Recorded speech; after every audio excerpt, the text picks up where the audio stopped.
रेखा के पिता दिल्ली में किसी तरह अपने और अपने परिवार का पेट पाल रहे थे। पर एक दिन, अरे रमेश, तुम्हारी बेटी के तो समझो भाग्य ही खुल गए। वकील लड़के का रिश्ता आया है। अरे वाह, कब करना चाहते हैं शादी? वो लोग तो जल्द से जल्द ही करेंगे। बाकी शाम को मैंने रेखा को देखने के लिए बुला लिया है। तेरा घर छोटा है तो तुम लोग मेरे घर ही आ जाना। राकेश और उसकी बीवी सारी तैयारी के साथ रोहित और रेखा की शादी कर देते हैं। लेकिन अगले ही दिन, देखो रेखा, शादी भले ही हो गई है, लेकिन तुम ये मत सोचना कि मैं किसी जोरू के गुलाम टाइप रहूंगा। रेखा को रोहित की बात अजीब लगती है।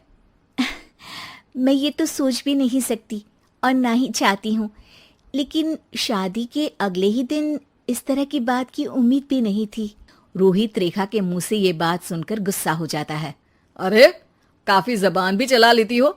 माँ ने सिखाया नहीं कि पति से कैसे बात करते हैं? रेखा अब चुप रहने में ही भलाई समझती है। रेखा, जल्दी से नाश्ता तैयार कर लो। आज पहला दिन है, सारे काम तुम्हें समझा दूंगी।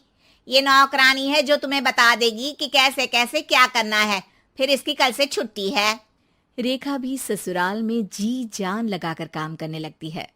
खाली समय मिलता तो पति के वकालत की किताब उठाकर पढ़ने लगती। ये क्या, जब देखो तब पढ़ती रहती है। अच्छा सुन, कल पिता के घर से 20,000 रुपये लेकर आना। मेरे छोटे बेटे की फीस भरनी है। लेकिन पापा क्यों भरेंगे उसकी फीस? अरे वाह जी वाह, पापा क्यों भरेंगे? तो ये बता, हम क्यों रखेंगे तुझे यहाँ? क्यों खाना देंगे फ्री में? अरे, क्योंकि मैं बहू हूँ इस घर की।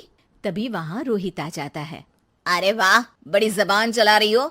चुपचाप माँ जो कह रही है वैसा कर, वरना सामान उठा और जा अपनी झोपड़ी में।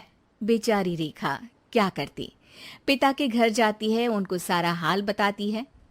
पिता भी जैसे तैसे पैसों का इंतजाम कर बेटी को ससुराल के लिए विदा करते हैं। देखा, अब कहाँ से आए पैसे? अरे बहुत माल है तुम लोगों के पास, बस सीधी उंगली से निकालते नहीं। नहीं नहीं माँ, पापा ने अपनी मोटरसाइकिल बेचकर पैसों का इंतजाम किया है। पता नहीं अब वो ऑफिस कैसे जाएंगे। अरे वाह भाई, ये भी हम सोचे। खैर, जैसे तैसे दिन बीतते हैं। रेखा जहाँ एक प्यारे से बेटे की माँ बनती है, तो वहीं उसका वकालत की किताब में ज्ञान और गहराता जाता है। हे भगवान, बुरे फंसे।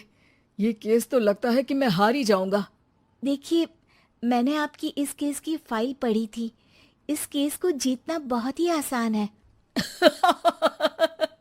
वाह भाई वाह, यहाँ वकालत की डिग्री लेकर भी मैं समझ नहीं पा रहा हूँ, और तुमने रोटी बनाते बनाते ही केस समझ लिया।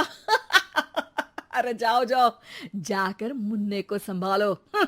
केस मैं संभालूंगा। ए लड़की सुन, जाकर अपने बाप के यहाँ से 3 लाख लेकर आ। पूरा घर फिर से बनाना है। छोटे की शादी करूंगी तो छोटी बहू को कहाँ रखूंगी? पूरा घर तो तूने घेर रखा है। ऐसा मत बोलिए माँ जी, पापा इतना पैसा कहाँ से लाएंगे? अब तो वो रिटायर भी हो गए हैं। हाँ, तभी तो बोल रही हूँ, रिटायरमेंट के पैसे तो मिले होंगे ना। लेकिन वो अगर आपको दे देंगे तो बुढ़ापा कैसे काटेंगे? रोहित रेखा की बात सुनकर गुस्सा हो जाता है। ए सुन, चल अपना सामान उठा, अपना बच्चा उठा और निकल यहाँ से।